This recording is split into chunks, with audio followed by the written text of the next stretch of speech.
Just wanted to ask this question, and I'm going to use my position to ask it quickly. When I was at your library, that's not that bad, don't worry. When I was at your library opening, I was standing in your replica office, Oval Office. It's an incredibly powerful feeling. I've never been to the White House. I'm not a Republican, but I looked at your desk, and I was wondering, from president to president, whether you pass a list along of secrets that only you and a couple of President Bush Sr., President Bush, Jimmy Carter, Gerald Ford know, like where's Jimmy Hoffa, or what really happened at Roswell. So without giving away any state secrets, is there something we can all look forward to in the future to read about that you know that we don't know that will really make the National Enquirer required reading?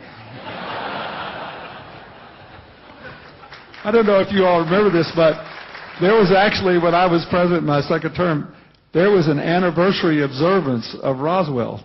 You remember that? Mm-hmm. People came to Roswell, New Mexico from all over the world. And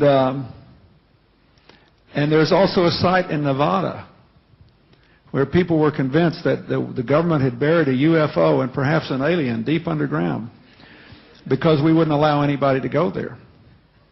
And I could say now, because it's now been released into the public domain, I had so many people in my own administration were convinced that Roswell was a fraud, but this place in Nevada was really serious. There was an alien artifact there. So I actually sent somebody there to figure it out. And it was actually just a secret defense installation, alas, and doing boring work that we just didn't want anybody else to see.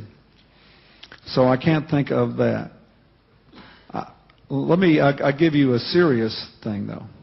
I spent a lot of, in 2000, I was able to participate with Tony Blair and representatives of the French, German, Japanese, and Canadian governments in announcing that we had succeeded in sequencing the human genome. And perhaps some of you have investments in all these biotech companies, and now you know we cloned Dolly the sheep, and now apparently they may have cloned a dog, and we were all talking about this. My own view is that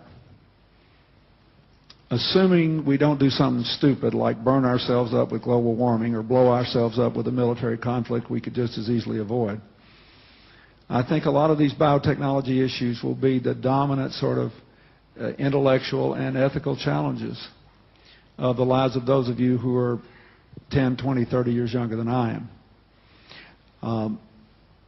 Because I think that we are going to be able to save people's lives that, you know, in my generation couldn't be saved. And we are going to come up against the limits of our own mortality in a way we never could before. And a lot of the things that happen, good and bad, will be stranger than anything ever written in science fiction. But I don't know the answers. Which is one reason I would like to live to be 100, just to see what happens. So that means there's a list or no list? What? What'd you say? I was just joking. The list, you should have said, I don't know what you said, but you should have said there's absolutely no risk of that. Given my misspent youth, I'm lucky to be here now. What I did say was that there really is no list, or there is a list. The secrets. If there is one, I don't know it. I mean, the Roswell thing, I think, really was an illusion. I don't think it happened. I mean, I think there are rational explanations that I have succeeded, and I did attempt to find out if there were any secret government documents that reveal things, and if there were, they were concealed from me too. I wouldn't be the first president that underlings have lied to or that career bureaucrats have waited out. But there may be some career person sitting around somewhere hiding these dark secrets even from elected presidents. But if so, they successfully eluded me. And I'm almost embarrassed to tell you I did try to find out. Well, that...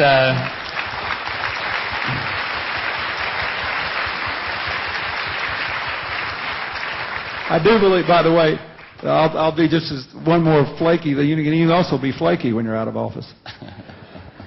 I believe that now that we know there are not hundreds, not millions, but billions of other solar systems out there, thanks to the Hubble telescope and what we know about black holes in the universe and all of that, the dimensions of physics are such that I would be quite surprised if in the lifetime of people that are no older than 30 here, we don't discover some form of life in another universe. It's pretty clear that there was something approaching elemental life on Mars at one time in the past, based on what we've already discovered there. So I say that only to say this. I hope all of you, wherever you live, will continue to support space exploration. Whether manned or unmanned is not so important, but we have to keep doing that.